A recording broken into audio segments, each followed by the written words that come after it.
ডিজাইনে যদি কোনো ক্যারেক্টার রাখেন আপনি, যেকোনো ডিজাইন করার সময় যদি আপনি ক্যারেক্টার রাখেন ডিজাইন, কিন্তু ক্যারেক্টারটাকে না খালি রাখবেন না কোনো সময়।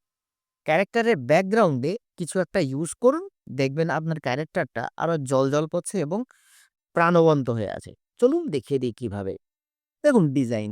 এখানে এই ডিজাইনটাতে একটা ক্যারেক্টার ইউজ করা হয়েছে।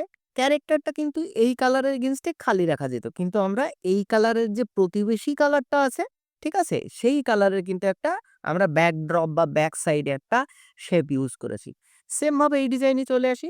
আমরা কিন্তু খালি জায়গাতেও ক্যারেক্টারটা রাখতে পারতাম। কিন্তু পিছনে আমরা একটা শেপ ইউজ করা দেখতে পাচ্ছি। চলে আসি নেক্সট ডিজাইনে। এখানেও ক্যারেক্টারটা খালি রাখা যেত কিন্তু আমরা পিছনে একটা শেপ দেখতে পাচ্ছি। চলে আসি এই ডিজাইনে। এখানেও আমরা দেখতে পাচ্ছি শুধু ক্যারেক্টারটার পিছনে একটা শেপ। নেক্সট ডিজাইনে চলে আসি। এখানেও দেখতে পাচ্ছি ক্যারেক্টারের পিছনে বিভিন্ন ধরনের শেপ। এই শেপগুলো কেন দেওয়া হয়?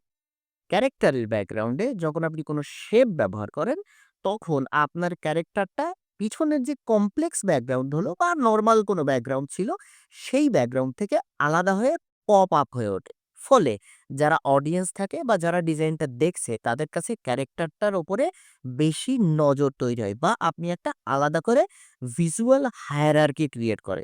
ফলে সেই ক্যারেক্টারটা ভালোভাবে দর্শকের চোখে পৌঁছায় এবং আপনার ডিজাইনের আকর্ষণীয়তাটা একটু বেড়ে যায়।